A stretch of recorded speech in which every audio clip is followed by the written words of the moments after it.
Almost যদি বলি আমি আড়াইটার দিকে দাঁড়িয়ে আছি, এখন বাজে হচ্ছে 3:41। তো 1 ঘন্টা প্লাস। আর যে লম্বা সিরিয়াল আছে এখনও মনে হচ্ছে যে আরও 2-2.5 ঘন্টা সময় লাগতে পারে। আমি যতটুকু কাছে গিয়ে খবর নিইনি, যতটুকু শোনা কথা ফুয়েল পাসেও দিচ্ছে এবং ফুয়েল পাস যাদের নাই তাদেরও দিচ্ছে। ফুয়েল পাস যাদের আছে এদের তো হচ্ছে একটা লিমিটই আছে যে 12 লিটার পর্যন্ত এরকম একটা ব্যাপার, তবে এখানে মেবি 1200 টাকার দিচ্ছে এরকম একটা ব্যাপার শুনলাম। আর যাদের নেই তাদের 500 টাকা দিচ্ছে, বাট সিরিয়াল একটাই। আসলে দাম বাড়ার বিষয়টা ফার্স্ট অফ অল পজিটিভ ছিলাম যে অন্তত দেশের একটা সংকট চলতেছে, সো দাম বাড়ুক, বাট প্রত্যেকটা পাম্পে তেল যাক, অন্তত আমাদের এই হ্যাসেলটা শেষ হোক। বাট সেই হ্যাসেলটা আমাদের শেষ হলো না, বাট দাম বাড়লো। সো ওই জায়গা থেকে যদি বলি তাহলে এই দাম বাড়ার কোনো মানেই হলো না।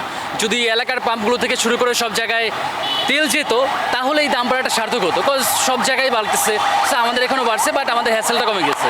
বাট হ্যাসেল গেলো না, বাট দাম বাড়লো। তো এই দাম বাড়ার কোনো মানেই হয় না, এটা টোটালি হচ্ছে অযৌক্তিক।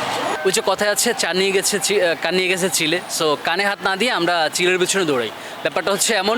সো এই অ্যানাউন্সমেন্ট একটা হয়েছে বেশ কিছুদিন আগে বা কয়েকদিন ধরেই হচ্ছে আমরা অনলাইনে অনেকগুলো ভিডিও ভাইরাল হয়েছে, আমরা দেখতে পেয়েছি যে তেল আছে বাট তেল নিচ্ছে এবং তেল নেওয়ার পরেও সেটা রিজার্ভ করে বাসায় রাখতেছে। সো এই যে ঘাটতিগুলো আসলে আমরা নিজেরাই লাগাই। আর ওই কথা একটা শুনলাম যে তেল নেই, ওই জায়গা থেকে হচ্ছে যেমন হচ্ছে এটা পাম্পের কিছুদিন আগে একটা ভিডিও দেখলাম, এক পাম্পের একটা কর্তৃপক্ষ বললো যে আগে যেখানে তারা তেল দিত যত লিটার, এখন তার থেকে দ্বিগুণ দিয়েও হচ্ছে সিরিয়াল ফুরাচ্ছে না। এখন ব্যাপারটা এমন হতে পারে, হয় না যে ব্যাপারটা এমন না, কিছু না হলে কিছু না রটলে তো কিছু ঘটে না। সো ওই জায়গা থেকে যাদের তেল প্রয়োজন নেই তারাও রিজার্ভ করতেছে, এরকম একটা ব্যাপার হতেই পারে, এটা না হওয়াটা স্বাভাবিক না। এখনও তো যাইনি, গেলে না বুঝতে পারবো কত টাকা তেল দিবে কি না তাও জানি না। তবে যা শুনি বাস্তবে তার মিল নাই। ওই পাশ থেকে প্রায় 1 কিলোমিটার দূর থেকে আমরা আসতেছি, তো তেলের দাম বাড়ায় লাভ কিলো। আমার প্রয়োজন, আমার তেল দরকার। উনি দাম বাড়াইছেন কি বাড়ান নাই সেটা তো আমার কাছে ইস্যু না, আমার দরকার হচ্ছে আমার তেলটা আমাকে দিক, আমার আর কোনো অবজেকশন নাই। এই যে কষ্ট করতেছি আমি কিন্তু জানি না ওইখানে গিয়ে তেল পাবো কি না। যদি আমাকে ফেরায় দেয় তখন কী হবে? এই যে 4-5 ঘন্টা যে গেল, আজকে তো ওয়ার্কিং ডে, তো পুরোটাই চলে গেল।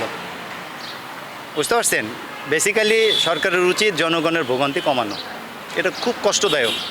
এই কষ্টের মধ্যে যারা আছে শুধুমাত্র তারাই জানে। প্রত্যেকটা মানুষকে জিজ্ঞাসা করেন, চরম বিরক্ত হয়ে আছে, কি করবেন আপনি? কিন্তু আমাদের তো তেল দরকার, আমি তো চাকরি বাকরি করে খাই। ফুয়েল পাস আমি করি নাই, আমি নর্মালি যাব, শুনছি যে 500 টাকার দিবে, 500 টাকা দিলে ওটাই আমি হ্যাপি।